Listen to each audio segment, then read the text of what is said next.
వారం మనం శాశ్వతమైన జీవం అని మనం ఆలోచించాం. దాన్ని రెండో భాగంగా మళ్ళీ ఆలోచిద్దాం. అపోస్తుల కార్యములు 13వ అధ్యాయం చూడండి. అపోస్తుల కార్యములు 13వ అధ్యాయం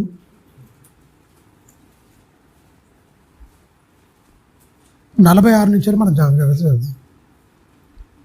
చాలాసార్లు చదివాము దీని గురించి. 46వ అధ్యాయం 13:46. అప్పుడును పౌలును బర్నబాను ధైర్యముగా ఇట్లా అనేది, దేవుని వాక్యము మొదట మీకు చెప్పుట ఆవశ్యకమే, అయినను మీరు దాన్ని త్రోసివేసి మిమ్మల్ని మీరే నిత్య జీవమునకు అపాత్రుడుగా ఎంచుకుంటారు. ఏంటట? యూదులకు చెప్తున్నాడు. అపోస్తుడైన పౌలు గారు, బర్నబ్బా గారు వాక్యం చెప్పారు. పై భాగంలో మీకు 44 చదువుకుంటే వాళ్ళందరూ వస్తారు, పాఠశాలకు ప్రముఖులన్నీ రేపి మొత్తం ఇచ్చేస్తారు, మొత్తం చాలా ఇబ్బంది పెడతారు. అయితే ఇక్కడ చెప్తున్నాడు, మిమ్ములను మీరే నిత్య జీవానికి అపాత్రులు. ఎందుకంటే దేవుని వాక్యాన్ని ఏం చేసిరు? త్రోసివేసి. మరి ఆనాడు యూదులకు, ఈనాడు క్రైస్తవులకు ఏమన్నా తేడా ఉందా? యూదులు ఏం చేశారు? నిజమైన మెస్సయ్య ఈయనే దేవుడు పంపగా వచ్చిన దైవ కుమారుడని నమ్మలే. వాళ్ళు యేసుని నమ్మకనేగా చంపారు. యేసుని నమ్మకనే చంపారు. అందుకనే పౌలు గారు క్లారిటీ ఇస్తుండు, నిత్య జీవానికి మొదట మీకు చెప్పడం అవశ్యమే. దేవుడు మిమ్మల్ని ఏర్పరచుకున్న జనము అబ్రహాము, ఇస్సాకు, యాకోబులకు చేసిన వాగ్దాన ప్రకారంగా మీరు నిర్ణయింపబడిన వారే. నిత్య జీవానికి మీరు నిర్ణయింపబడిన వారు. అందుకనే మొదట మీకు చెప్పుట అవశ్యము దేవుని వాక్యం. అయినా కూడా మీరేం చేసిరు? దేవుని వాక్యాన్ని త్రోసివేసిర్రు. అంటే వాళ్ళ హృదయాలోనికి పోలే, చెవులు వినలే. ఏం చేశారు? కళ్ళు చూడలే, చెవులు వినలే, హృదయంలోనికి దేవుని వాక్యాన్ని వెళ్ళనీయలే. మళ్ళీ అడ్డం చెప్పారు.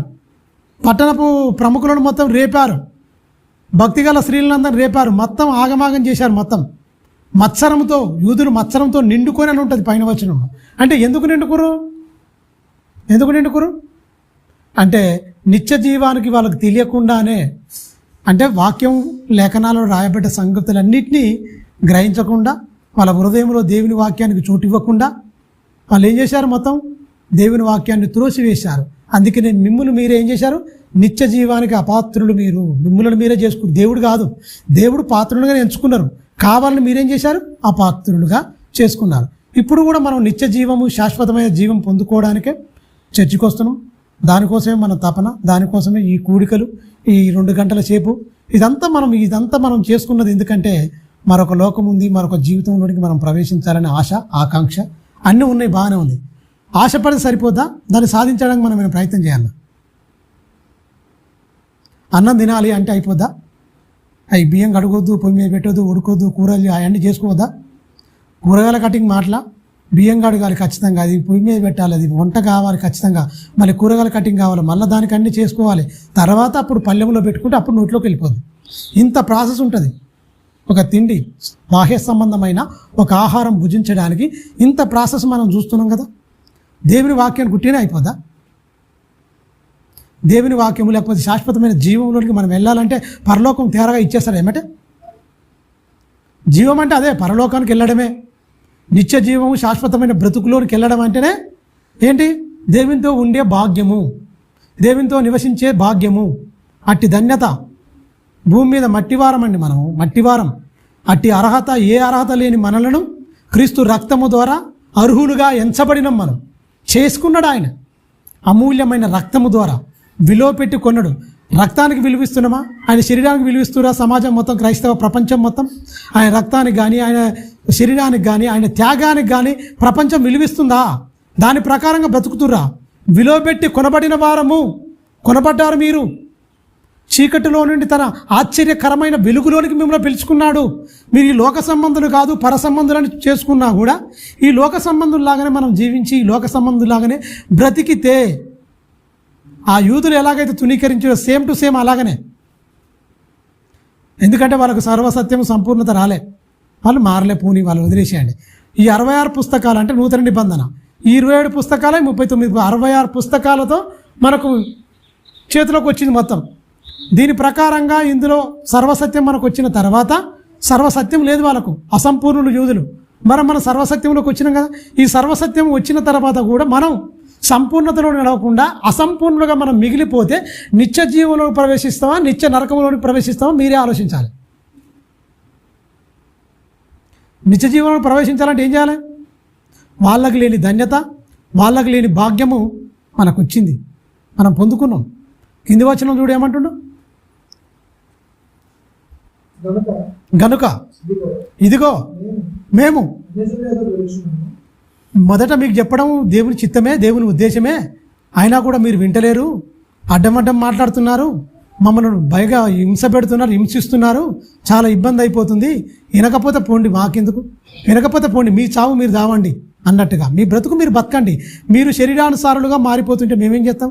ఆత్మానుసారులుగా మారండి, పంపినది ఆయనే, మీరు చంపింది ఎవరో కాదు, దైవ కుమారుడు సాక్షాత్తు, ఏదైతే గ్రంథాలలో ప్రవక్తల గ్రంథాలలో రాయబడింది ఎవరో కాదు, సాక్షాత్తు ఆయనే, ఆయనను దేవుడు లేపిండు, దానికి మేము సాక్షులం.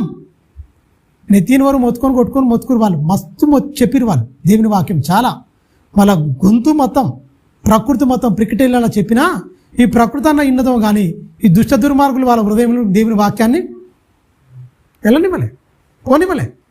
అందుకని వాళ్ళు ఏమండు నిర్బంధంగా చెప్తుండే, ఏమంటుండే కదా, మీరు నిత్య జీవానికి అపాత్రులని మిమ్ములను మీరే ఎంచుకుర్రా అంటే ఇంతకంటే దౌర్భాగ్యం ఇంకేమైనా ఉంటుందో చెప్పండి. తమకు తామే మాకొద్దు, మేము నరకానికి వెళ్ళిపోతామంటారు. నిత్య జీవానికి అపాత్రులు అంటే దేనికి పాత్రులాలు? నరకానికి పాత్రుడు. కావాలని నరకానికి వెళ్ళిపోతాను దేవుడు కూడా ఏం చేయలేడు తెలుసా. మనం ఆ నరకంలోకి వెళ్ళిపోకుండానే దేవుడు ప్రేమించి తన కుమారుడు క్రీస్తుని పంపించి మన పాపాలకు శుద్ధీకరణం చేసేసిన మొత్తం ప్రేమించి ఆయన మహిమను, ఆయన వైభవాన్ని విడిచిపెట్టి మట్టిలోకానికి వచ్చి మట్టి దేహాన్ని ధరించి 33 సంవత్సరాలు బ్రతికి తన బ్రతుకుల్లో చూపించిండండి తన ప్రేమ, తన త్యాగము, తన ఉన్నతమైన దైవత్వాన్ని. ఆయనలాగా మనం కష్టపడుతున్నామా? లేదు. ఆయన ఏం చేయమండి? కేవలం ఒకటే, ఆయన చెప్పిన మాటల ప్రకారంగా బతకమండి. ఇశ్రాయేలుకు 10 ఇచ్చిండు ఆజ్ఞలు, 10 ఇచ్చిండు, 9 ఒక్కట్లోనే ఉన్నాయి. నిన్ను వలే నీ పొరుగు వారిని ప్రేమించమని ఆ ఒక్కట్లో పెట్టేసిండు మొత్తం. ఆ ఒక్కటే మనకు చేయాలి చేత కాకపోతే మనం ఎందుకు పరలోకానికి అర్హులమైతే చెప్పండి. మనుషులను చూస్తే పటపట పండు కోరుకుడు, మనుషులు చూస్తే ఉరిమిళ్ళు చూసుకోవడాలు, ఇలాంటి క్యారెక్టర్ ఉంటే ఇవన్నీ దుష్ట సంబంధమైన ఆలోచనలు తెలుసా. దేవుని సంబంధాలకు ఉండవు అవన్నీ. ఎందుకంటే అలా ఉన్న మనుషులు అలా మారిపోయి గనుకనే ప్రాణం పెట్టి కొనుక్కుండా ఆయన. మీకు ఇలా ఉండొద్దు, నా త్యాగం, నా ప్రేమ చూడండి, మీరందరూ దైవపుత్రుడు, దేవుని కుమారులు, మీరు సాక్షాత్తు, మీరు ఈ లోక సంబంధులు కాదు. ఈ లోకంలో పట్టుకొని ఏలాడుతందుకు మీరు ఉండాలనుకున్నా ఉండలేని దశ ఒకటి వస్తుంది, మీరు ఉండాలనుకున్నా ఉండలేని దశ ఒకటి వస్తుంది, పోవాలి ఖచ్చితంగా. అందుకనే మేము భూమి మీద పరదేశులము, యాత్రికులము అంటాడు. యాత్రికులు ఏం చేస్తారు? తిరుక్కుంటూ వెళ్తూనే ఉండాలి తప్ప ఒక దగ్గర మనకి స్థిరమైన నివాసం ఏర్పరచుకోరు. యాత్రికులు తిరుక్కుంటూ పోతూనే ఉంటారు. భూమి మీదకి వచ్చినా మనకు స్థిరమైన విశ్వాసం, ఇల్లు కట్టుకున్నా ఆ ఇల్లు ఎన్నే ఉంటుంది, ఇంట్లో మనం ఉండం. ఏదో ఒక రోజు బయటకు వస్తాం, ఆ పెట్టిలో పెడతారు, మట్టిలో పెట్టి పూడ్చేస్తారు అంతే. దీనికోసం ఆరాటం మనిషికి, దీనికోసం ఆ మనిషి పోరాటం. శాశ్వతమైన జీవం పొందాలని ఆశ లేకుండా, కోరిక లేకుండా, దాని గురించే మనం పట్టించుకోకుండా మనం బతుకులకు ఎట్లా వెళ్ళిపోతాం చెప్పండి. అందుకనే ఇద్దరికి, అటు యూదులకు ఇటు క్రైస్తవులకు, దేవుని అన్యజనులకు కనువిప్పు కలిగేటట్టుగా పరిశుద్ధాత్మ ప్రేరణతో వైద్యుడైన లూకా గారు మరి రాస్తున్నాడు. అపోస్తలుడైన పౌలు గారు చెప్తున్నాడు. ఏంటి మీరు చేస్తున్నది అసలు? ఆయన చెప్పిన మాటలే వైద్యుడైన లూకా గారు తన 2వ గ్రంథమైన అపోస్తల కార్యం రాస్తుండు. అపోస్తల కార్యం, ఈ 2వ గ్రంథమైన అపోస్తల కార్యం రాస్తుండు. చూడండి కింది వచ్చిన చూడండి ఏమంటుండే. ఇంకా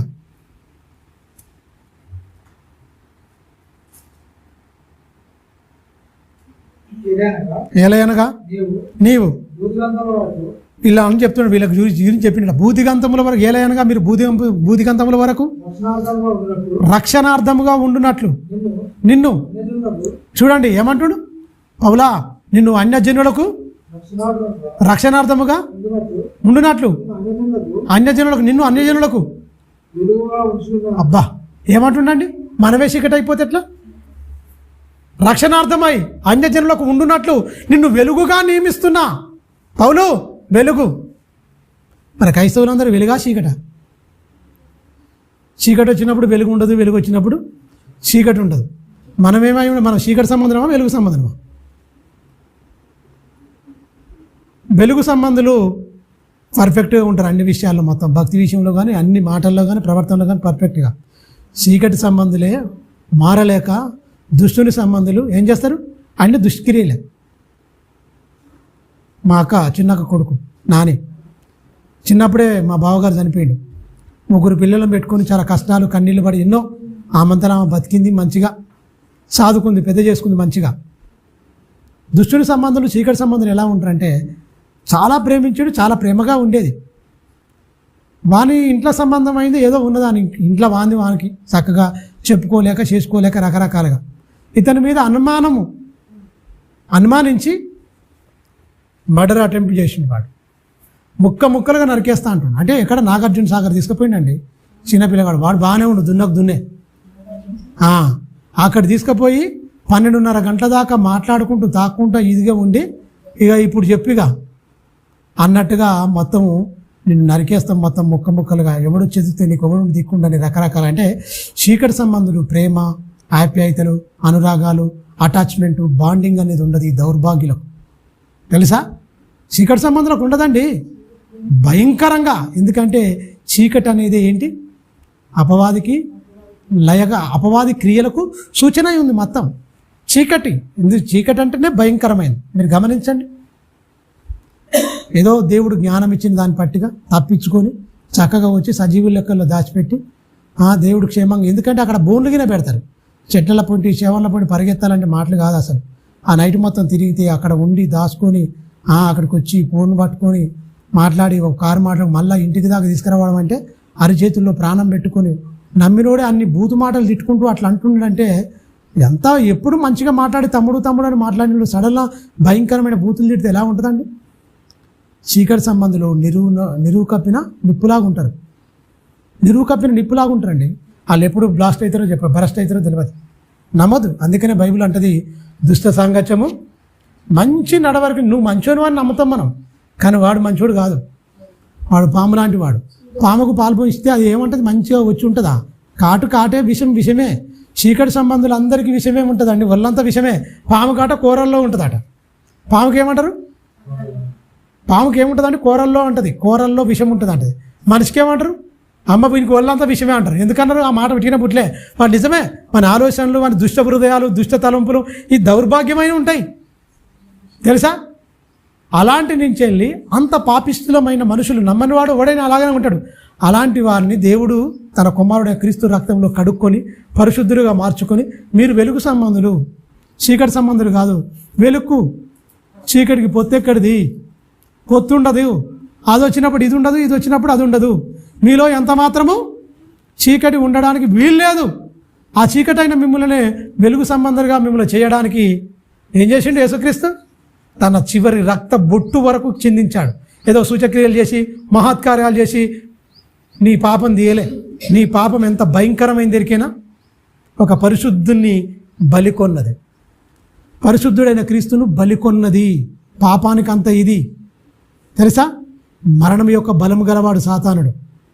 వారి క్రియల్లో పడ్డ వాళ్ళందరూ, వానిలో ఉన్న వాళ్ళందరికీ దానికి ప్రాయశ్చిత్తం అంటే ఉట్టినే రాలే విమోచన. సూచక్రియలు, మహత్కార్యాలు, అద్భుతాలు పెద్ద విషయమే కాదండి. యేసుక్రీస్తుకు పట్టుకున్న స్వస్థతే, ముట్టుకున్న స్వస్థతే, మాట అన్న స్వస్థతే. మాట మాత్రం సెలవి మహాప్రభ అంటే ఏమైపోయింది? వచ్చిందా లేదా? స్వస్థత వచ్చింది. శతాధిపతి వస్తాడు, అయ్యా నా దాసుడు మరే పక్షవాయుతో బాధపడుతుండు, నా ఇంటికి వచ్చుటకు నేను పాత్రుడం కాదు, జస్ట్ నువ్వు మాట మాత్రం సెలవి అనగానే ఏమైంది? ఈ వెనకకు చూసిండు వాళ్ళందరి గురించి, ఇశ్రాయేల్ గురించి. ఇంత విశ్వాసం ఇశ్రాయేల్లో నేను ఒక్కరిలో చూడలేండి. ఆశ్చర్యపడ్డాడు. యేసుక్రీస్తును ఆశ్చర్యపరిచింది ఎవడరా అంటే భూమి మీద ఆ శతాధిపతి ఒకడే. ఎందుకంటే ఆయన సందర్భంలో ఉంటుంది. ఆయన విశ్వాసం వరకు యేసుక్రీస్తు ఆశ్చర్యపడి వెనకమ్మటి వస్తున్న యూదులను చూసి యేసుక్రీస్తు నందు వీళ్ళకు ఒక్కడు కూడా యేసుక్రీస్తు అంత విశ్వాసం లేదట. అన్యుడుకు నమ్మినంత విశ్వాసము యూదుడు, ధర్మశాస్త్రము, లేఖనాలు ప్రతి శనివారం నాడు పొయ్యి అందులో ఉండి చదువుకున్న ఒక్కరికి మనోన్నతను వెలగలేదు, వెలిగింపబడలేదు. అందరూ చీకటి సంబంధంలోనే ఉన్నారు. ప్రయోజనం ఏంటండి? మనం కూడా వస్తున్నాం, చర్చికి వస్తున్నాం, మంచిగానే దేవుని మాటలు వింటున్నాం. ఎంతవరకు మనలో నూతన పరివర్తన చెందాం? ఎంతవరకు దేవుని వాక్యాన్ని అప్లై చేసుకొని ఈ వాక్య ప్రకారంగా మేము ఖచ్చితంగా వారం దాకా బతకాలి. ప్రతి ఒక్క బలహీనతను ఒక్కొక్క దాన్ని మేము ఓవర్కమ్ చేయాలి, ఖచ్చితంగా ఒక్కొక్కటి మేము తీసేసుకోవాలి అని ఎంతవరకు మీరు నిర్ణయం తీసుకుంటురా? మీరు వదిలిపెడుతురా?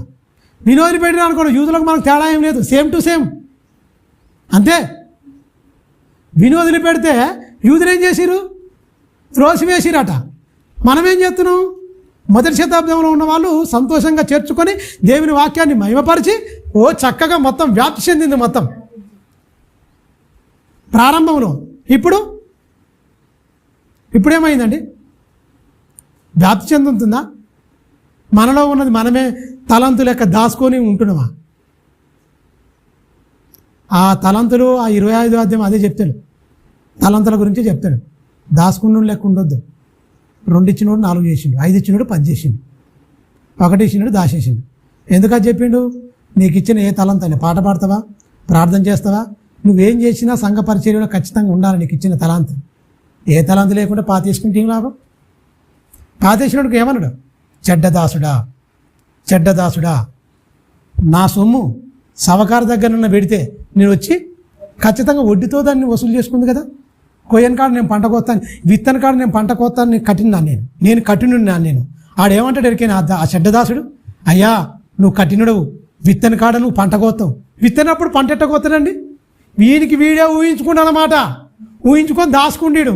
నీది నీకు ఇస్తా, నీకు ఇచ్చిన జీవితానికి సూర్యుడి నుంచి వేడి తీసుకొని గాలి నుంచి ప్రాణవాయువు పీల్చుకొని ఈ అనంతమైన విశ్వాన్ని నిత్యము అనుభవించిన నువ్వు అయ్యా చచ్చిపోతాను, అయిపోయిందిగా వాడుకోమంటే ఏమంటాడు? తలంత అంటే అదే, ఈ దేహాన్ని తీసుకుపోయి. అందుకనే అంటాడు, దేహమును చంపువానికి భయపడక దేహమును ఆత్మను నరకములో మిక్కిలి నశింపజేస్తున్న వానికి భయపడాలా అంటాడు. అంటే ఏదాన్ని తలంత అంటే ఏమనుకుంటున్నావు? నువ్వు నేనే తలంత అంటే ఆత్మే. నువ్వు ఏం పనికి రాకుండా నీ ఇష్టానుసారంగా నువ్వు బతికేసి, నా ఇష్టానుసారంగా నేను బతికేసి అయ్యా అంటే దాచుకున్నాడు ఎట్లనో అట్లా నీది నువ్వు తీసుకో, నువ్వు కఠినుడవు, నన్ను ఎందుకు పంపించినవు అన్నట్టుంది కథ. నువ్వు ఇచ్చావు కనుక నేను అన్నీ అనుభవించిన, మొత్తం నా ఇష్టానుసారంగా నేను బతికేసిన, అయిపోయింది అయ్యా, ఇక నువ్వు తీసుకో, నీది నువ్వు తీసుకో అంటే ఊకుంటాడా? మన కాలు చేతులు కట్టు, నరకంలో పడేయమని అన్నాడు. అంటే ఈ మాటలన్నీ ఎందుకు చెప్పిండు? యేసుక్రీస్తు సాక్షాత్తు తన బ్రతుకున్న కాలంలోనే తన నోటిగుంట జాలుబారిన మాటలండి, ఆనిముత్యాలు లాంటి మాటలు. ఎవరికన్నా కనువిప్పు కలుగుతుందా? ఎవరన్నా భయపడుతురా? అసలు ఎందుకు అన్నాడు యేసు ప్రభు ఈ మాటలు? అసలు ఏంటి? అసలు నిన్ను పరలోకాన్ని చేర్చడానికి, నిన్ను ఆ మహిమలో చేర్చడానికి, ఆ మహిమను విడిచి మహారాజు ఈ లోకానికి వచ్చి ఆయన పడిన శ్రమలలో ఒక్క శ్రమన్న పడుతున్నాం మనం? ఒక్కటన్నా గింతనన్నా?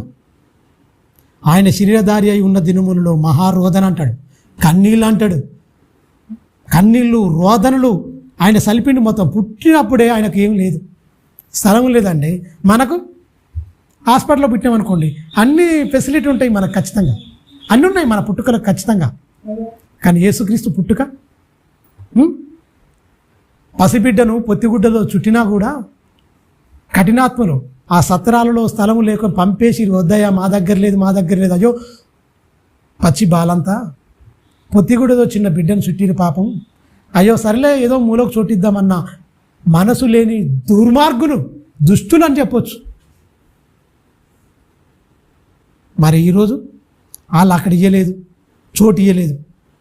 మరి ఇక్కడ నీ హృదయంలో చోటు అడుగుతుండు, అక్కడ స్థలం అడిగిండు, అక్కడ సత్రంలో స్థలం అడిగిరు, ఇయ్యలే. ఇక్కడ నీ హృదయంలో స్థలం కోరుతుండు, ఇచ్చినావా? మరే వాళ్ళకంటే ఇంకా దౌర్భాగ్యం అయితే మనం ఇవ్వకపోతే. అక్కడ శరీర సంబంధంగా అది ఛాయ చెప్తుండదట. ఇప్పుడేమన్నాడు? నీ హృదయములకే వస్తాన్నాడు. ఇక్కడ ఇవ్వకపోతే ఎట్లా మరి? ఇస్తున్నామా, ఇస్తలేమా? ప్రతిరోజు వాక్యంతో ఏం చేయాలి? చెక్ చేసుకోవాలి. ప్రతిరోజు వాక్యంతో చెక్ చేసుకోవాలి. మన ఆత్మీయ జీవితం ఏంటి, మన బ్రతికేంటి, మన గమ్యం ఏంటి, మనం ఎలా ఉంటున్నాం, అసలు ఎలా మనం ముందుకెళ్ళాలని ఖచ్చితంగా మనం ఏం చేయాలి? ప్రతిదినం లేఖనాలు ధ్యానించాలి ఖచ్చితంగా. ప్రతిదినం లేఖనాలు ధ్యానించాలి. అసలు ఏం చెప్పబడింది జీవగ్రంథములో ఏంటి? కాలము శరవేగంగా అయిపోతుంది. ఇదేముందండి 2004 8వ నెల 18వ తారీఖు వచ్చేసినాం ఆల్రెడీ. ఇలా 18వ తారీఖు, ఇంకా 12 రోజులు అయితే అయిపోయా, నెల అయిపోయా, 9 నెలలకు వస్తున్నాడు. దినాలు వెళ్ళిపోతున్నాయి, నిమిషాలు, గంటలు, రోజులు, నెలలు, సంవత్సరాలు వెళ్ళిపోతున్నాయి. ఎక్కడేసిన గొంగడ అట్నే మన భక్తి ఉంటే కళ్ళు మూయగానే ఏముంటుంది? కళ్ళు మూయగానే ఏముంటుంది? ఇంట్లో తీసుకుపోయి అక్కడ రోడ్డు మీద బండపెట్టరా అంటారు. ఈ దేహాన్ని ఎవరికి పనికిరాదు. ఆత్మ ఉన్నప్పుడే బంధాలు బంధుత్వాలు ఇవన్నీ ఉంటాయి. ఆత్మ వెళ్ళిపోయిన తర్వాత ఇంకా టైం చూస్తుంటారు. నేను ఎప్పుడు రా మట్ల పెట్టేది, ఇంకెంతసేపు రా అంటారు. ఎంతసేపు రా ఇంకా మట్ల పెట్టేది, కంపు కొడుతుంది, తీసేద్దాం ఆత్రం. నిన్ను జంకడానికి, నిన్ను తాకడానికి కూడా జంకుతాడు తెలుసా? నిన్ను తాకడానికి, శవాన్ని ముట్టాలన్నా కూడా మనకి జంకుతుంది పానం. ముట్టరు సామాన్యంగా తెలుసా? జంకుతుంది పానం.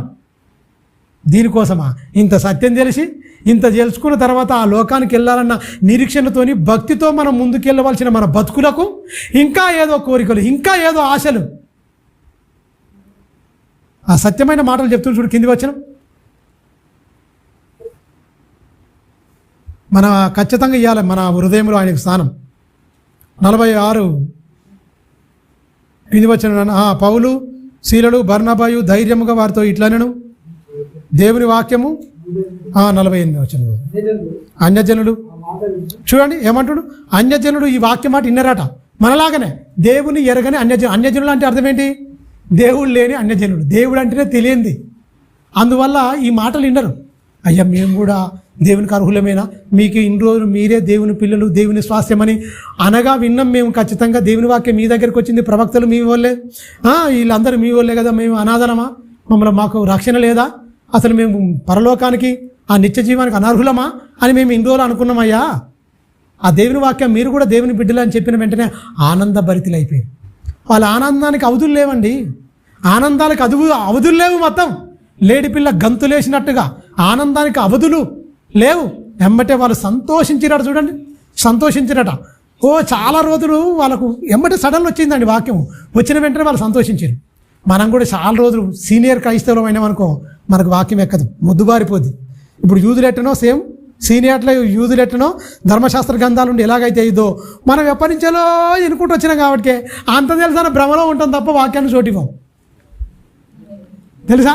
అంత తెలుసన్న భ్రమలో ఉంటాం అంతే, వాక్యానికి అసలు చోటివ్వం. Same to same.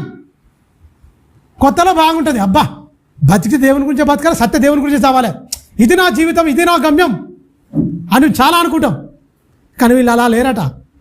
ఆ వాక్యాన్ని స్వీకరించిరట ఆనందముతో. ఆనందము కింది వచ్చిన చూడనా, అన్యజనుడు సంతోషించి దేవుని వాక్యమును మహిమపరిచిరి. మరియు వాళ్ళు ఏమనుకుంటు చూడు, మరియు మేము నిత్య జీవమునకు నిర్ణయింపబడిన వారందరూ. నిర్ణయింపబడిన వారందరూ అంటే అర్థం ఏంటి? దేవుడు ఆకర్షించాలి. ఎవరు పడితే వాళ్ళు నిర్ణయింపబడరండి. మీరు బాగా పర్టికులర్గా వచ్చిన చదవండి, నొక్కి చదవండి. ఆడ ఏముందట? అందరా కొందరా? నిత్య జీవానికి నిర్ణయింపబడిన వారు మాత్రమే విశ్వసిస్తారు. అందరు విశ్వసించరు. వీళ్ళని మార్చేద్దాం, వాళ్ళని మార్చేద్దాం, ఈయనకి చెప్తాం వాక్యం, అది కాదు. వాళ్ళు వినరు. తెలుసా? దేవుడు ఎవరైతే దేవుడు ఆకర్షిస్తాడో వాడే వస్తాడు. ఎవడైతే నిత్య జీవానికి నిర్ణయింపబడ్డవారు ఉంటారో వాళ్ళే దేవుని వాక్యం వాళ్ళలో పనిచేస్తుంది. క్లియర్గా చెప్తున్నాడు. ఆడ చెప్తున్నాడు చూడండి, భక్తుడైనా నిత్య జీవానికి నిర్ణయింపబడిన వారట విశ్వసించిరట. విశ్వసించి ప్రభు వాక్యము ఆ ప్రదేశం అంతటా మొత్తం వ్యాపించింది. అంటే వాక్యం వ్యాపించిందా? ఇన్న జనాలు వ్యాప్తి చెందిరా. ప్రభు వాక్యము వ్యాపించిందంటే ఎలా అర్థం చేసుకోవాలి మనం? చెప్పాలి. ప్రభు వాక్యం అంటే అక్కడ ఉన్న ప్రాంతం మొత్తం వ్యాపించింది. ఎట్లా? గాలిలాగా ఇలా వెళ్ళిపోయిందా? వ్యాప్తి అంటే అర్థం ఏంటి? గాలిగాంకి వచ్చేసి గాలి సుడిగాలి ఇట్లా తిరుక్కుంటా ఇలా వ్యాప్తికుంటా పోయిందా? అట్లా వెళ్ళిపోయిందా? నీళ్ళుగాక వర్షం పడితే గతం వరదల్లాగా ఇట్లా బారిపోయినట్టుగా మొత్తం నీళ్ళన్ని కాలువల్లాగా బారిపోయినట్టు పోయిందా? వ్యాపించడం అంటే ఏంటి? వ్యాపించడం అంటే ఏంటండి? దానికి అర్థం ఏంటి? విన్న వాళ్ళు వాళ్ళ బ్రతుకులో వాక్యం చూపిస్తూ మొత్తం వాళ్ళ నుంచి వ్యాపింపజేసారు. దేవుని నమ్మక ముందు, నమ్మిన తర్వాత 2 వేరియేషన్ కనిపించారు. అందుకని వ్యాపించిరు. అమ్మో, అంతకుముందు వీళ్ళు తాకున్నారు, గొడవలు పెట్టుకున్నారు, తిట్టుకున్నారు, కొట్టుకున్నారు, బంటుల దగ్గరికి వెళ్ళారు. వీళ్ళు అస్తవ్యస్తమైంది వీళ్ళ జీవితం. ఇదేంటి అసలు? వీళ్ళు ఇట్లా ఉన్నారు, ఇలా మారిపోయారు ఏంటి? అసలు ఏంటి ఇలా ప్రత్యేకత ఏంటి అని అక్కడ ఉన్న జనాలందరూ ఏమైపోయారట? ఆశ్చర్యపడిపోయారు. అక్కడ ఉన్న ప్రాంతం మొత్తం ఏమైపోయిందట? దేవుని వాక్యాన్ని వాళ్ళ బ్రతుకుల గుంట, వాళ్ళ దేహాల గుంట, వాళ్ళ క్రియల ద్వారా ఏం చేసిందంటే వ్యాపింపజేసారు. ఇప్పుడున్న దౌర్భాగ్యం ఏందరికైనా మాటల కాడికి పరిమితమైపోతే మన బ్రతుకులో నుంచి వెళ్ళి వ్యాపింపజేయలేదు. వాళ్ళకు మనకున్న తేడిని దొరికినా వాళ్ళ బ్రతుకుల్లో దేవుని వాక్యాన్ని వ్యాపింపజేసారు. మన బ్రతుకుల్లో ఏం దొరికినా చెప్పడం కానీ పరిమితం అయిపోయారు. చెప్పడం కానీ పరిమితం అయిపోతే వాక్యం అనేది అక్కడనే ఆగిపోద్ది. ఎందుకు మారలేకపోతున్నాండి? మనమే మారినప్పుడు పక్కడు మారుతాడా? నేను మారనండి, నేను ఒక దౌర్భాగ్యుడిగా నేను ఉంటా, మారను, చెప్పిన వాక్య ప్రకారం ఉండను నేను. దానివల్ల ప్రయోజనం ఏంటి? దాని గురించి ఒక మాట శంపమించలు కొట్టినట్టు ఒక మాట అంటే యేసుక్రీస్తు, గోధుమ గింజ భూమిలో పడి చావకుండిన ఎడల అది ఒంటిగానే ఉండునుగా ఎవరికి ప్రయోజనం? అది చావాలి కదా. చావాలంటే ఏంటి? బాప్తిసం ద్వారా. అది మట్టిలో పెడితే చచ్చిపోద్ది, మనం బాప్తిసం ద్వారా చావాలి. చస్తే ఏమైపోతాం? రూపాంతరంకి వెళ్ళిపోతాం. ఈ కక్షలు, కార్పణ్యాలు, కోపాలు, తాపాలు ఇవన్నీ ఉండవు. ఎందుకు ఇవ్వాలండి? రేపు పోతే మనకెందుకు రా నాయన కోపాలు, ఎందుకు ఇవన్నీ ఎందుకు మనకు? అందరూ మంచిగా ఉండాలి. నా తండ్రి ఇంతమందిని ప్రేమిస్తుండే చెడ్డవాళ్ళు అందరినీ, ఆయన ప్రేమనే కలిగి ఉండాలి కదా. ఎందుకు? నా తండ్రికే లేని ఆయన అంత అనంతంగా ప్రేమిస్తుండు, మరి క్రీస్తుని ధరించుకున్న నేను ఎలా ప్రేమించాలి అన్న మోటు మనకు వచ్చేస్తుంది, ఆ మైండ్ వచ్చేస్తుంది ఖచ్చితంగా. ఆయన పరిపూర్ణుడు ఖచ్చితంగా. మనం కూడా ఆ పరిపూర్ణమైన ప్రేమను చూపిస్తే తప్ప ఆ పరలోకం, ఆ శాశ్వతమైన జీవంలోనికి మనం ప్రవేశించలేని వెళ్ళలేమన్న మైండ్ మనకు అర్థమైపోద్ది ఖచ్చితంగా. ఆ జ్ఞాన వివేకములు గల ఆత్మ మనకి ఇస్తాడు, అనుగ్రహిస్తాడు. మరి నువ్వు ఇలా ఉంటే వెళ్ళవు నువ్వు అంటాడు ఎమ్మటే. ఎవరితో మాట్లాడుతుంది ఎరికైనా వాక్యం? ఎవరితో మాట్లాడుతుంది? నిత్య జీవానికి నిర్ణయింపబడిన వారితోనే సూటిగా వాక్యం మాట్లాడుతుంది. నిత్య జీవానికి నిర్ణయింపబడిన వారు కొందరు ఉన్నారు. 6 మాత్రమే దేవుని వాక్యాన్ని విశ్వసిస్తారు. వారికి మాత్రమే దేవుని వాక్యం అర్థమైపోతుంది. బాగా ఆలోచించండి. వారికి మాత్రం విశ్వసించిన వారు కొందరు ఉన్నారు. విశ్వసించిన వారు ఉన్నారు. నిత్య జీవానికి నిర్ణయింపబడిన వారు కొందరున్నారు. వారంటే ఏం చేసినట్ట? వాళ్ళందరూ దేవుని వాక్యాన్ని అంగీకరించి వాళ్ళ బ్రతుకుల ద్వారా దేవుని వాక్యాన్ని వ్యాపింపజేశారు. వారికే దేవుడు అర్థమవుతాడు. ఆ గుంపులో మీరు ఉన్నారో లేరో మిమ్మల్ని మీరు చెక్ చేసుకోరు. ఇక నిర్ణయం మీదే. నిత్య జీవానికి నిర్ణయింపబడిన వారి గుంపులో మీరున్నారా లేరా? మీ నుంచి వెళ్ళి దేవుని వాక్యాన్ని వ్యాపింపజేస్తుర్రా లేదా? వాక్య ప్రకారం ఎప్పుడు మాట్లాడిన వాక్యమేనా ఉందా? అట్లా ఉంటే మీరు ధన్యులు. ఎప్పుడు మాట్లాడినా మీరు వాక్యమే మాట్లాడి, వాక్యంతోనే ఏదన్నా సమస్య వచ్చినా వాక్యాన్ని కోడ్ చేస్తూ వాక్యంతో మీరు మంచిగా ఉండి దేవుడే మీ మధ్య ఉన్నంటే మీ కుటుంబాలు చాలా ధన్యకరం. పొరపాటున లేకుండా మేము చూసుకుంటూ దేవుని వాక్యాన్ని తోసేసి యూదులుగా తోసేసినట్టు మీరు కూడా చూసేసుకున్నారు అనుకో, అది దైవికమైన కుటుంబం కాదు, దయ్యం కుటుంబంగా మారిపోద్ది. ఉన్న వాస్తవం బైబిల్ ఉన్నది. ఎందుకంటే అది నా సొంత మాట కాదు, నేను చెప్పట్లేదు. కింద వచ్చిన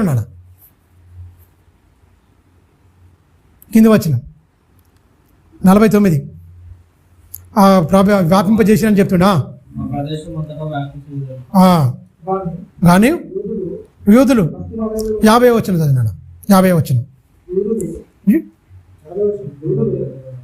50 కాదు నాన్న, 53 52 లాస్ట్ 51 క్షమించండి, 51 52. మీరు చూడండి, వీళ్ళు ఇంత వాక్యం చెప్పిన తర్వాత అన్ని సుదీర్ఘంగా అన్యజనులకు అయిపోయిన తర్వాత ఏం చేశాడికైనా పౌలు బర్నబా వాళ్ళ పాదధూళి దులిపేసి ఏం చేశారు? వెళ్ళిపోయారండి. ఇకోనేకి వెళ్ళిపోయారు. ఏంట్రా ఏం చెప్తారు? అక్కడనే మనం పట్టుకొని ఉండే అవసరం లేదు. చెప్పినంత వరకు చెప్పిరండి. ఏది సాక్ష్యం అట? పాదధూళి ధూళి అని మనం అనుకుంటాం అంతే. కానీ ఆ పాదధూళి ఎప్పుడు? క్రీస్తు 2వ రాకడలో సాక్ష్యం ఇస్తారు. దుమ్మె అని మనం అనుకోవద్దు. ప్రకృతి ఏం నిశ్శబ్దంగా సైలెంట్గా ఉంటుంది ఏమనక. మీరు గమనించిరా? ప్రకృతిలో ఈ పాపాలకు వికృతమైన రూపం దాలుస్తుంది ప్రకృతి. ఎండలు కొట్టినా వర్షం పడ్డప్పుడు చల్లగా అనిపిస్తుంది, గాలి వస్తుంది. వాన వెలిసింది అనుకో వాళ్ళంతా చెమటలు పట్టేస్తుంది. 2 రోజులు నేనున్నా, ఉండలేకపోయినా. నేను నైట్ మొత్తం నాకు జాగారమే. పోయి నేను దగ్గర ఉదయం కల్లా 7-8 సార్లు నీళ్ళు పోసుకున్నాడే ఒంటి మించేది. ఇప్పుడు కూడా ఇంటికి పోయింది. అందుకే పోయి మొత్తం స్నానం చేసుకొని మళ్ళీ వచ్చిన. మంటలు మంతుంది శరీరం అంతా. మంటలు తగ్గవట్లేదు. డాక్టర్ దగ్గర అమ్మ ఏం చేయాలమ్మా మరి పరిస్థితి ఏందండి? భరించాల్సిందే, దీనికి ఏం లేదు, 3 నెలలు 4 నెలల దాకా ఇట్నే ఉంటుంది. నరాలకు ఎక్కింది ఉండాల్సిందే అని చెప్తాడు. వాతావరణం మార్పులు అయిపోయింది, నీళ్ళు కూడా రకరకాలుగా అయిపోయినాయి, నీళ్లు సరిగా లేవు. ఎందుకంటే నేల గుందట్లేదు, ఏదో ఆయిల్ లాగా వస్తున్నాయి నీళ్ళన్నీ. తెలుసా, ప్రకృతి మొత్తం వికృత రూపం దాలుస్తుంది. మనుషులు పోయే కాలం దగ్గరకు వస్తుంది. దయచేసి భక్తిగా బతకండి. పోయే కాలం దగ్గరకు వస్తుంది. మొత్తం ప్రకృతికి కన్నెర్ర చేసింది ప్రకృతి కాదు, పరలోకమందున్న తండ్రి. ఎందుకంటే పాపాలు ఏమైనా తక్కువైతున్నాయా? అత్యాచారాలు తక్కువైతున్నాయా? దోపిడీలు తక్కువైతున్నాయా? దోసుకోవడం తక్కువైతుందా? దాచుకోవడం తక్కువైతుందా? ఏం తక్కువైతున్నాయి? సమాజంలో పేదవానికి పట్టడం అన్నం పెట్టడం దిక్కు లేదు. 100 కోట్లు గడిస్తున్నారు. వీడు 1000 సంవత్సరాలు బతికొచ్చినట్టు పిల్ల తరాలు తిన్నా కూడా తరగని సంపద దాచుకుంటుడు. మొత్తం పిడికడి మందిలోనే ఏమైపోయారు? ప్రకృతి మొత్తం, సంపద మొత్తం ధనవంతులు వాళ్ళే ఉన్నారు. ఏం లాభం అండి? ఇలాంటి వాళ్ళని ఇంకా చూసి ఉండాలా? ఈ కడవర దినాల్లో యేసు రాకడ సూచనలు ఆరంభమవుతున్నాయి. ప్రకృతి మొత్తం పెను మార్పులు జరుగుతున్నాయి. అప్పుడు వర్షం కొట్టిందంటే ప్రకృతి మొత్తం చల్లగా అనిపించేది, చలి పెట్టేది. చెదరగాపుకునే పరిస్థితి లేదు ఇప్పుడు. వానకాలం అయితే ఎలా ఉన్నాయండి? తిమ్ముడు నుంచి చెల్లంతా చలి పెట్టిన వాన కొట్టినా కూడా, వానలో పోయి నిలబడ్డా కూడా ఒళ్ళు అనేది చల్లగా అయితే లేదు.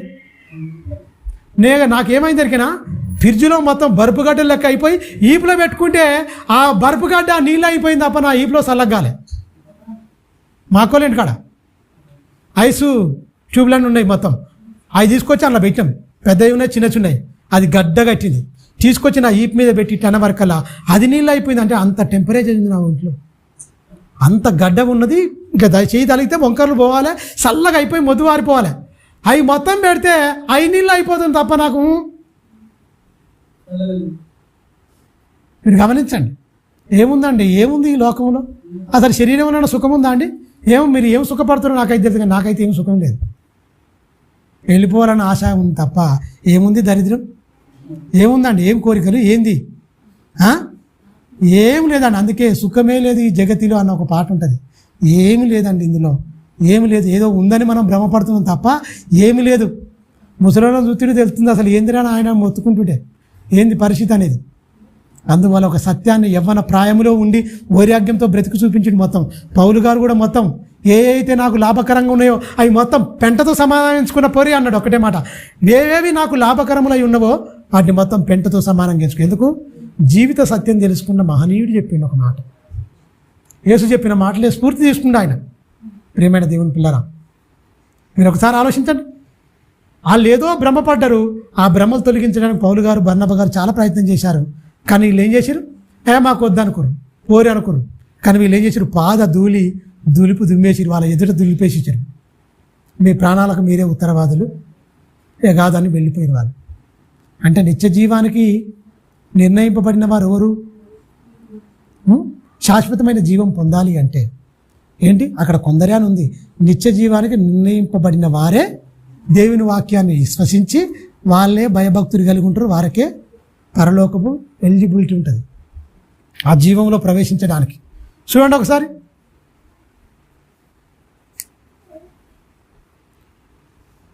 రోమపత్రిక 5వ అధ్యాయం 21 వచ్చింది. రోమీలకు రాసిన పత్రిక 5వ అధ్యాయము, రోమపత్రిక 5వ అధ్యాయము 21 వచ్చిన. చూడండి ఏమంటుండు. మరియు 20 నుంచి చదువున్నాను. మరియు అపరాధములు విస్తరించినట్లు ధర్మశాస్త్రం లేనప్పుడు ఏది తప్పు ఏది రైటు ఏం కథ తెలియలేదండి. నీతి సూత్రములు ఇచ్చిండు మొత్తం. ఎక్కడ? సీనాయి పర్వతం మీద. బబులో అక్కడి నుంచి లేదు, ఐగుప్తు నుంచి వెళ్ళి నడిపించేటప్పుడు సీనాయి పర్వతం దగ్గర రాగానే వాళ్ళందరూ అక్కడి నుంచి దోసుకుంటారు వాళ్ళందరినీ. అసలు ఏంటి ఏం కథ? ఒక నీతి విధులను ఖచ్చితంగా వీళ్ళకి ఇవ్వాలి. ఆటవిక జనంగా మారిపోతుంది. నా ధర్మ శాస్త్రము, నా ధర్మ విధులు, నా కట్టడలు, నా విధులు, ఇగో నేను ఏర్పరచుకున్న నా జనాంగము, అబ్రహాము, ఇస్సాకు, యాకోబుల నా పిల్లలను నేను ప్రమాణం చేశాను కదా వారితోని. అందువల్ల నేను ఏం చేయాలంటే ఒక ధర్మశాస్త్రాన్ని ఇవ్వాలి అనేది సీనాయి పర్వతం మీదకి రప్పించుకొని మోసేను 40 రాత్రులు 40 పగళ్ళు అక్కడనే కొండ మీద ఉండిపోతారు ఆయన. ఆ ధర్మశాస్త్రాన్ని ఇస్తాడు. ఏది? ఏది పాపము, ఏది తప్పు, ఏది రైట్ అనేది ఖచ్చితంగా ఒక చట్టం, దైవ శాసనం, దైవ కట్టడలు, విధులు ఫస్ట్ ఇచ్చినది అదే. ఎందుకు వాళ్ళ కంపల్సరీ లేదు అప్పటి వరకు, ఎందుకంటే వాళ్ళు అన్య ఆచారాలలో ఉన్నారు చాలామంది. అక్కడ వాళ్ళకి దేవుళ్ళు ఉన్నాయి, అక్కడ వాళ్ళు పూజలు చేసుకున్నారు, రకరకాలుగా ఉన్నారు. 430 సంవత్సరాలు అక్కడ గడిచిరు మొత్తం. అంటే యాకోబుతో వెళ్ళిపోయిన తర్వాత అక్కడ మొత్తం వాళ్ళ జీవితాలు గడిచిపోయి మోషే ద్వారా వచ్చిన తర్వాత ధర్మశాస్త్రాన్ని వాళ్ళకి ఇచ్చిరు. అపరాధములు వల్ల మరి ధర్మశాస్త్రము ఇచ్చిండు కాబట్టి దాన్ని ఎట్లా అని దాన్ని ఎక్స్ప్లెయిన్ చేస్తుండే ఎవరు? ఇక్కడ అపోస్తుడైన పౌలు గారు రోమాలో ఉన్న యూదులకు ఇద్దరికి అనుకో ఎక్స్ప్లెయిన్ చేస్తున్నా చూడండి. మరియు అపరాధము విస్తరించినట్లు ధర్మశాస్త్రము ప్రవేశించను, అయినను పాప మరణమును ఆధారము చేసుకొని, చూడండి ఏందట, పాపమాట మరణమాట ఆధారం చేసుకొని ఏలిందట. ఎవరి మీద?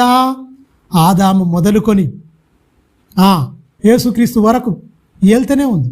ఎందుకంటే యేసుక్రీస్తు పవిత్రుడు, పరిశుద్ధుడు, అందరి ద్వారా జీవం రావడానికి అప్పని మొదటి మనిషి అయినా ప్రతివానికి జీవం గలవానికి తండ్రి తల్లి ఎవరైతే మొదటి జంట ఉందో వాళ్ళందరి మీద ఏం చేసిందట? పాపము ఏమి ఏర్పాటు చేసింది?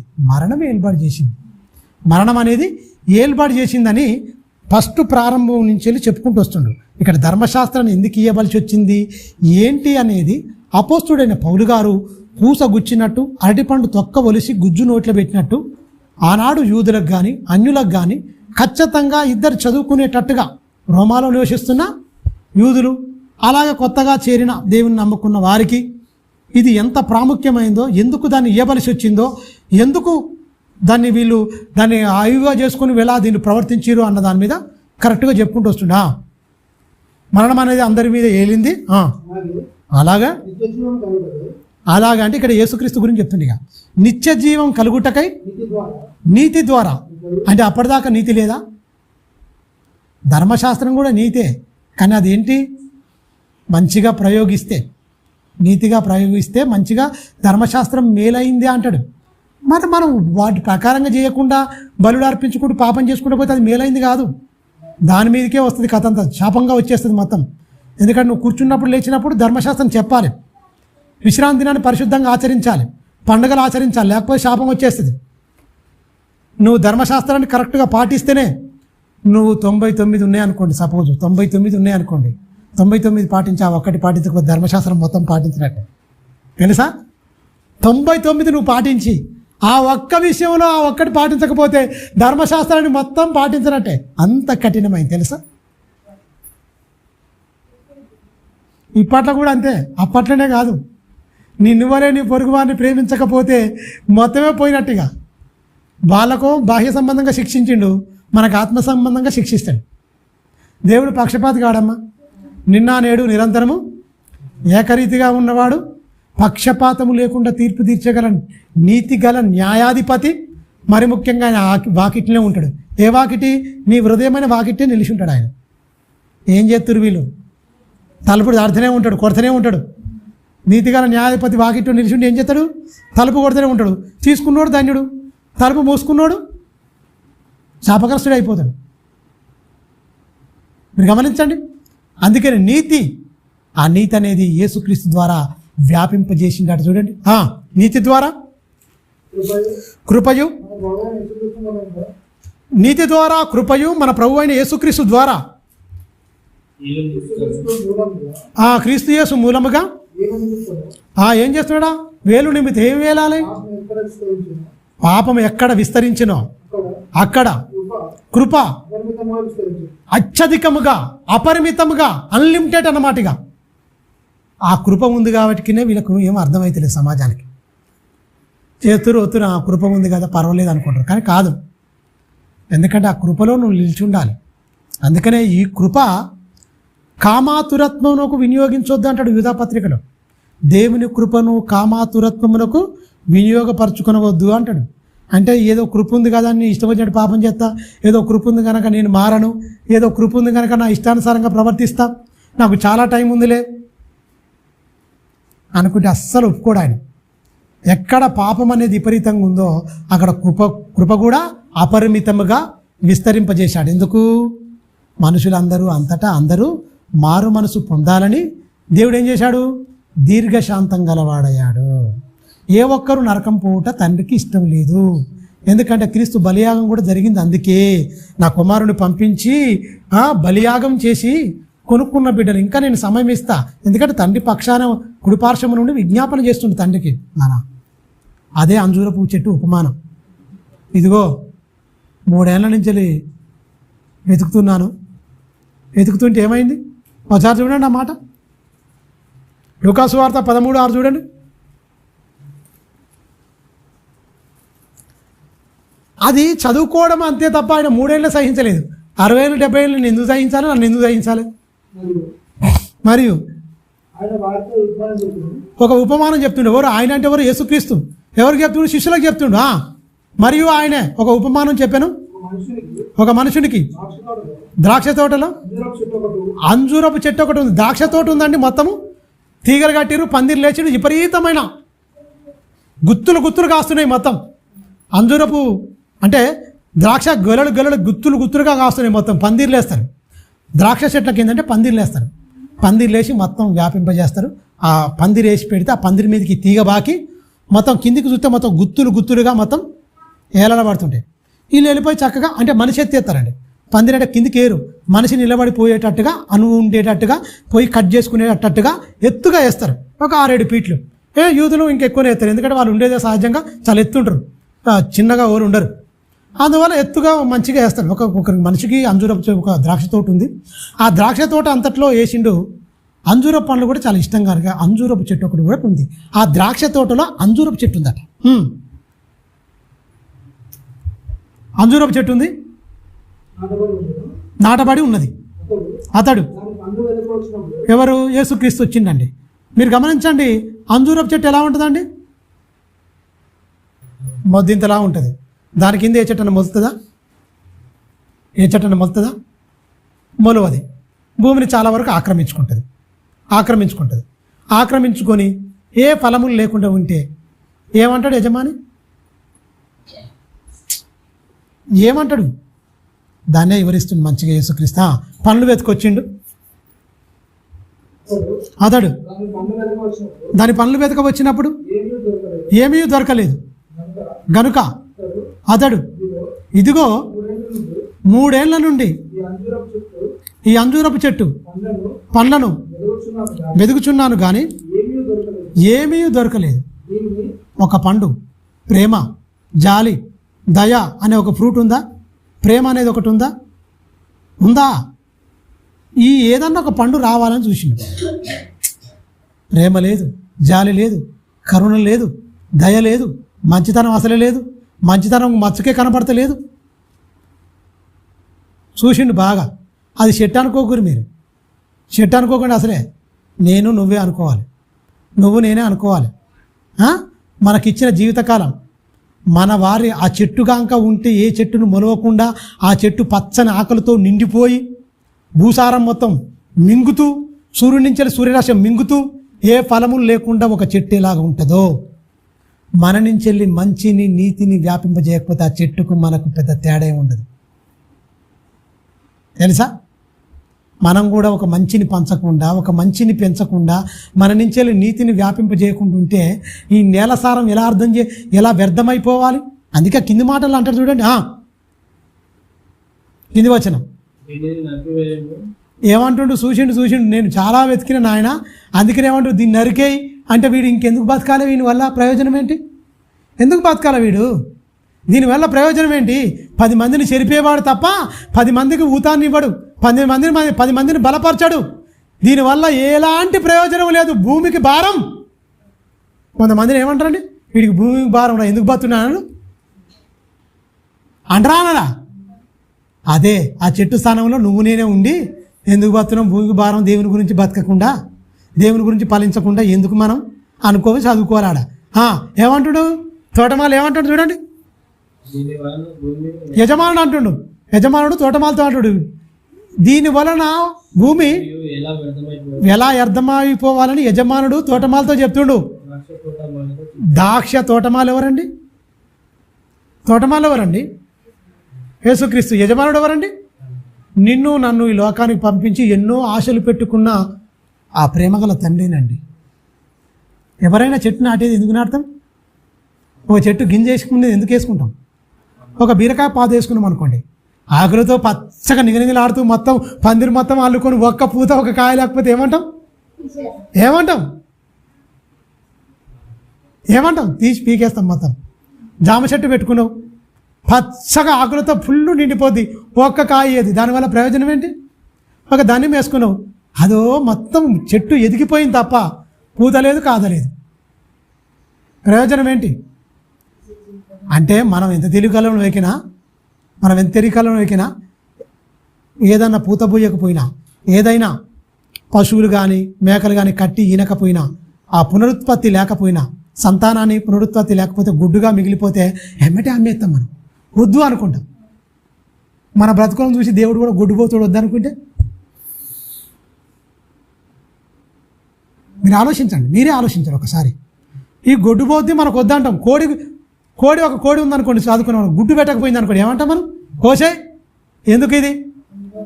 ఇన్ని రోజుల దీనివల్ల ఏం లేదు, ఇది 10 గుడ్లు పెట్టి 10 పిల్లలను కానీ సంతానాన్ని వృత్తి చేసి మంచిగా ఉంటుందో డెవలప్ చేస్తుందంటే ఇది ఒకటే ఉంటుంది, దీనివల్ల ప్రయోజనం ఏంటి? కోసే అంటాడు. ఒక బర్రెం కొనుక్కున్నాం అనుకో, అది కట్టక ఈనక ఏం లేకుంటుంటే అర్థం కదా. ఒక మేక పిల్లని కొనుక్కున్నాం, అది కట్టదు ఈనది, అలాగనే ఉంటుంది గొడ్డుపోతుగా, ప్రయోజనం ఏంటి? అంతే కదండి. తీసేయంటాం మనం ఖచ్చితంగా. అంటామా? తీసేయమని మనం ఖచ్చితంగా అంటామా? ఒకవేళ దేవుడు ఇదే స్థానంలో, మన స్థానంలో ఉండి దేవుడు అంటే మన బతుకులు ఏమైపోవాలో ఒక్కసారి మీరు ఆలోచించండి. దేవుడే ఈ నిర్ణయం తీసుకొని మనలాగనే ఈ నిర్ణయం తీసుకొని తప్పు చేసిన వాడిని కొట్టుకుండా పోతా, తప్పు చేసిన వాడిని శిక్షించకపోతా అంటే ఎన్ని తప్పులు చేసినాం మనం, ఎన్ని అపరాధములు పడ్డాం, ఎన్ని ఘోరమైన పాపాలు చేసుకుంటూ వచ్చినాం. మాటల్లో తప్పులు, చూపుల్లో తప్పుడు, నడక అన్నీ ఏ నుంచి చెడ్డు వరకు పాపాలే ఉన్నాయి మన బతుకులకు మొత్తం. ఆయనే వద్దనుకుంటే మనం ఉండేవాళ్ళమా? బతికి బట్ట కట్టేవాళ్ళమా? భూమి మీద శ్వాస పీల్చేవాళ్ళమా? ఇక్కడ అన్నం మెతుకులు తిని బతకగలమా? ఎందుకు దేవుణ్ణి చిన్నతనంగా అంటే తక్కువ చూస్తున్నారు మీరు? బతికున్నప్పుడే అండి ఎంత తెలుసుకున్నా దేవుని గురించి, సత్యాక ఏమి ఉండదు. బతికున్నప్పుడే దేవుని గురించి తెలుసుకోవాలి. బతికున్నప్పుడే ఈ పంచువాలిటీ క్రమాన్ని పాటించాలి. యేసుక్రీస్తు అట ఉదయం కాలం పూటనే వచ్చి సమాజ మందిరంలో ఇంకా వెలుగు కాకమునిపే సందడకాడనే పెందలకాడనే వచ్చి, పెందలకాడ అంటే అర్థం ఏంటి? తెల్లవారుతుండగానే వచ్చి అక్కడ ఏంది ఆయన పంచువాలిటీ? మనకు పెందలకాడనే ఏమి రమ్మని ఏమి లేదు. ఓ టైం పెట్టుకున్నాం, ఆ టైంకి రండి ఖచ్చితంగా, టైం పాటించండి. నువ్వైనా ఆరోగ్యరీత్యా ఉన్నాం అనుకోండి, పర్లేదు, దేవునికి తెలుసు, ఆయనకు తెలుసు. అన్నీ బాగుండి ఆ రోజే అన్నీ పెట్టుకున్నాం అనుకో, బాగుంటుంది. అదే చెప్తుండు. ఎలా ఈ చెట్టు వల్ల నేల సారం వ్యర్థమైపోవాలి. నేల సారం మొత్తం దిగమింగింది. పక్క చెట్లకు నీడనీయకుండా దాని కింద ఏది మొలవనీయలే, పచ్చటి ఆకులతో రెపరెపలాడుతుంది. దీన్ని ఎందుకు నరికేయి అని యజమాని అండట. యజమాని అంటే తోటమాలి ఎంత ప్రేమగల ప్రాణం పెట్టిన ఆయన ఏమంటుండో చూడండి. అంటే తోటమాలి అంటుండు, అయ్యా దాని చుట్టూ త్రవ్వుతాను, ఎరువు వేస్తా, వాక్యం అనే ఎరువు వేస్తున్న ప్రతి వారం అదే, ఈ సంవత్సరం కూడా ఉండనిమ్ము, అది ఫలించినా సరే లేని ఎడల ఏమంటుండు తోటమాలితో యజమానితో తోటమాలి చెప్తుండు, అయ్యా ఒక సంవత్సరం చుట్టూ తవ్వుతా, మొదలుందిగా చుట్టూ తవ్వుతా, నేను చుట్టూ తవ్వుతా, తవ్వేం చేస్తా? ఎరువేస్తా, నీళ్లు కాడతా, సంవత్సరం అవకాశం ఫలించినా సరే, ఫలిస్తేనే సరే, లేకపోతే నువ్వు అన్నట్టే చేయి, అంటుండు. అంటే ఏంటి? అవకాశాలు ఎన్నో ఇస్తుండండి. ఎంతోమంది చచ్చిపోతారు, ఎంతోమంది పిట్టల్లాగా రాలిపోతారు.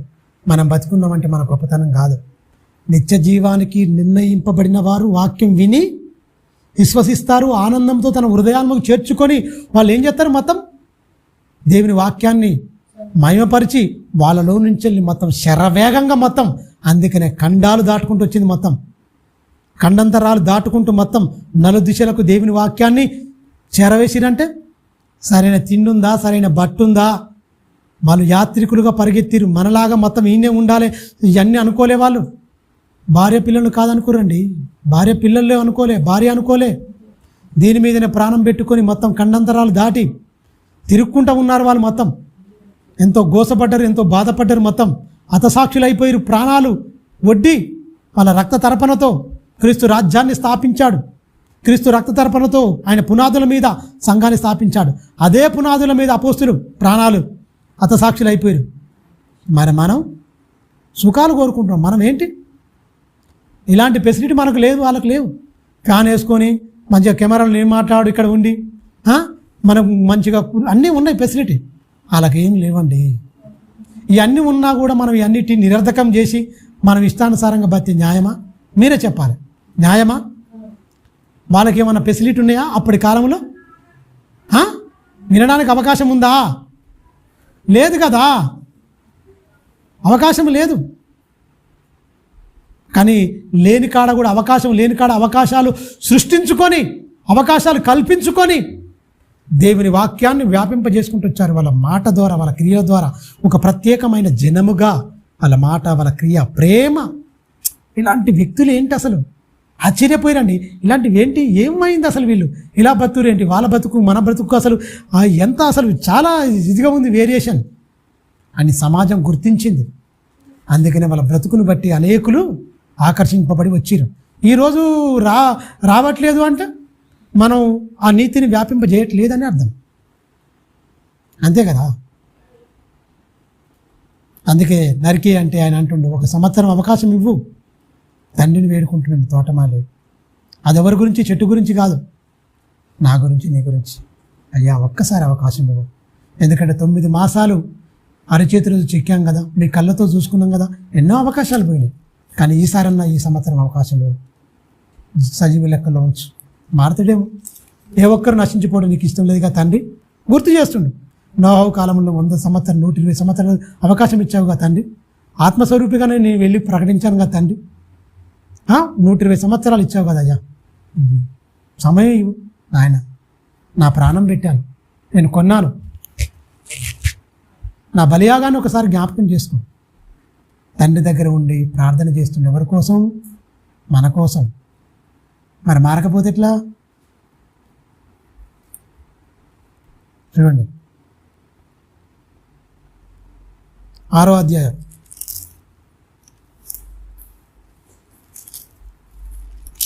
అపరిమితమైన కృప వ్యాపింపజేసి ముగించుకుందాం. టైం ఖచ్చితంగా పాటిస్తా, కంపల్సరీ. ఏం టైం ఎక్కువ పోనీయను.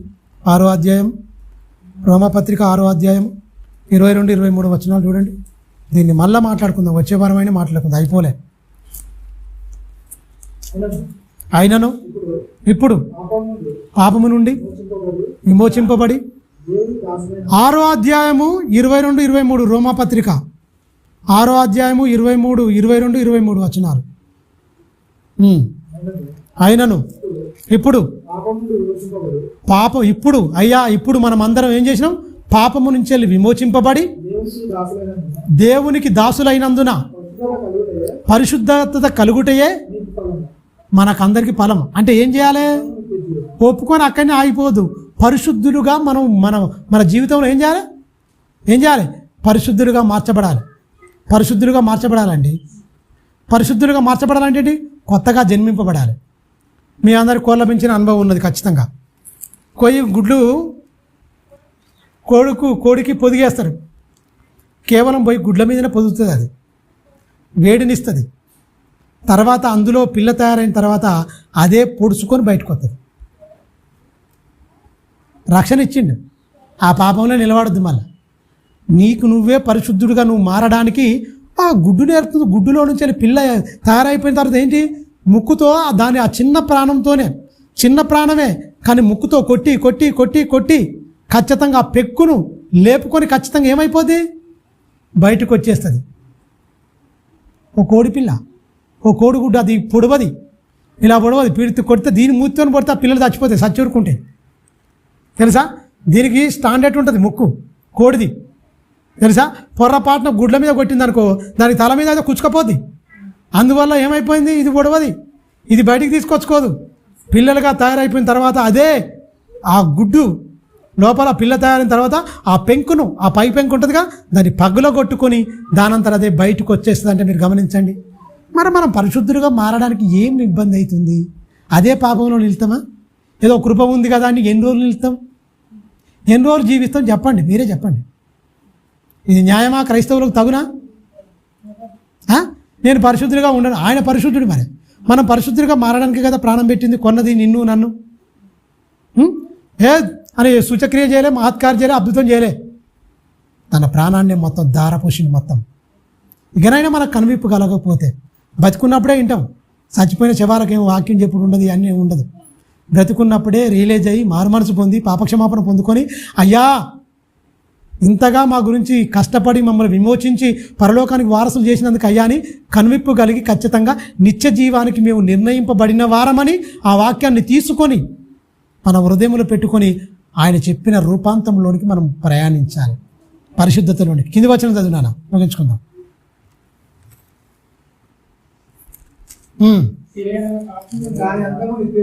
దాని అంతము నిత్య జీవమే, ఎలయనగా పాపం వలన వచ్చు జీతము. ఇంత ఖచ్చితంగా చెప్తుండే అంటే ఎవరికి చెప్తుండే ఈ మాటలు? సంఘంలోకి చెప్తుండా, సంఘం అవతలలోకి చెప్తుండా? రొట్టె ద్రాక్షరసం తీసుకుంటేలోకి చెప్తుందా, తీసుకునేలోకి చెప్తుండే ఈ మాట? రొట్టె ద్రాక్షరసం ప్రతి వారం తీసుకున్న వాళ్ళతో చెప్తుండా, తీసుకొని వాళ్ళతో చెప్తుండా, అన్యులకు చెప్తుండా, అన్యుని కాని వారికి తన స్వకీయ జనంగా మార్చబడిన వారితో చెప్తుండా? ఎవరితో చెప్పబడుతుంది? ఎవరితో చెప్తుండు? క్రీస్తు రక్తం తిని, క్రీస్తు రక్తాన్ని త్రాగి, క్రీస్తు శరీరాన్ని తిని ఆయన సమాజముగా కూడుకుంటున్న మనతోనే చెప్తుండు, మనతోనే చెప్తుండు. మళ్ళీ చదివినాడు, పాపానికి జీతం ఏంటంటే మరణం. అయితే దేవుని కృపావరము యేసుక్రీస్తు, ప్రభు అయిన యేసుక్రీస్తు నందు నిత్య జీవము. మీరు గమనించండి, ఆ కృపలో ఇచ్చిందంటే మనం అందరం జీవంలో ప్రవేశించడానికి కృప ఇచ్చింది. ఆ కృపను నిరర్ధకం చేసుకోవద్దు. ఈ జననం మరణాల మధ్యన ఉన్న చిన్న జీవితకాలం పాపానికి విసర్జించి మంచితనాన్ని అత్తుకొని ఆ పిలువబడ్డ పిలుపుకు తగ్గట్టు మన బతుకులు కట్టుకోవాలి, ఖచ్చితంగా కట్టుకోవాలి. సమయం లేదు, వాతావరణంలో మార్పులు చూస్తురుగా, సమయం లేదు. ఎప్పుడు ఏ క్షణాన వెళ్ళిపోతామో మనకే తెలియదు. మనది కాని లోకంలో ఎన్నాళ్ళని ఉంటావు చెప్పు, పాపం మార్చుకోకుండా ఇవన్నీ చేసుకోకుండా. అందువల్ల ఖచ్చితంగా ఆయన చెప్పిన మాటల ప్రకారంగా మనం దిద్దుకోవాలి. అలాగున్నామా లేమా అని ప్రతి క్షణం వాక్యం అనే అద్దము ముందు పెట్టుకొని మన అంతరంగం చాలా మోసకరమైంది తెలుసా, చాలా భయంకరమైంది. అందువల్ల దాన్ని పరిశీలించుకుంటూ లోటుపాట్లన్నీ తొలగించుకుంటేనే మనం నిత్య జీవానికి, శాశ్వతమైన జీవంలోనికి ప్రవేశించడానికి అర్హత సాధించాలి. ఎక్కడా చచ్చిపోయినాక కాదు, బతికున్నప్పుడే, జననం మరణం మధ్యన ఉన్నప్పుడే దీన్ని సాధించాలి. తలలోంచుకోండి, ప్రార్థించుకుందాం. పరిశుద్ధుడా, పరలోకమందున్న కన్న తండ్రి, ఇదిగో నాయన రాయబడ్డ నీ మంచి మాటలు తండ్రి. కొన్ని విషయాలు నీ పిల్లలకు చెప్పాను. విన్న మాటలు తండ్రి వాళ్ళ హృదయములో ఫలింపచేయండి. మంచి నేలలో విత్తబడిన విత్తనము వలె అది 100 60 30 ఫలించాలి అన్నారు. అయ్యా 100 మీరు కోరుకుంటున్నారు, తర్వాత 60 అన్నారు, తర్వాత లాస్ట్కు కనీసం 30 ఫలించినా నేను స్వీకరిస్తాను అన్నారు. అయ్యా ముళ్ళ తుప్పలు లాంటి మా జీవితం ఉండకూడదు, ముళ్ళ తుప్పల్లో పడిన విత్తనములాగా మేము ఉండకూడదు నాయనా. రోడ్డు పక్క పడిన విత్తనములాగా మేము ఉండకూడదు, బండ మీద పడిన విత్తనములాగా మేము అసలు ఉండకూడదు. అయ్యా మేము మంచి నేలల విత్తబడిన విత్తనములాగా ఉండి తండ్రి 100 ఫలించి ఆ మహాలోకాన్ని చేరే అట్టి ధన్యత, అట్టి భాగ్యము మాకు అనుగ్రహించండి. మమ్ములను, మా పిల్లలను నీ దయగల హస్తాలకు అప్పగించుకుంటున్నాను. మీరిచ్చిన సమయాన్ని దొంగిలించే వారమై కాక, నీవిచ్చిన సమయాన్ని మా బ్రతుకులను దిద్దుకోవడానికి సమయాన్ని మేము సద్వినియోగపరుచుకుంటూ చక్కగా తండ్రి నాయన ఆ నిత్య జీవంలో ప్రవేశించడానికి నీ మంచి మాటలు తండ్రి విని మా బ్రతుకులను మార్చుకొని ఆ జీవములో ప్రవేశించి శాశ్వతమైన జీవము, శాశ్వతమైన లోకములోనికి ఈ భూమి మీదనే అట్టి అర్హత సాధించి జీవంలో ప్రవేశించే భాగ్యము, అట్టి ధన్యత నీ బిడ్డలమైన మాకు అనుగ్రహించమని నిండు మనసుతో వేడుకుంటూ మమ్ములను, మా పిల్లలను, మా కుటుంబాలను, మా కలిగిన సమస్తము నీ కరుణాహస్తాలకు అప్పగించుకుంటాం. క్రీస్తు నామని ప్రార్థన అడుగుతున్నాం తండ్రి, ఆమేన్. మన తండ్రి అయిన దేవుని ప్రేమ, కుమారుడైన యేసుక్రీస్తు వారి కృప, పరిశుద్ధాత్మ దేవుని అన్యోన్య సావాసం సదాకాలం మనందరికీ తోడైండి సర్వసత్యం నడిపించి సత్యమందు ప్రతిష్ఠించి సత్యానికి సాక్షులుగా నిలుపును గాక. అందరికీ ప్రభునామమున వందనాలు.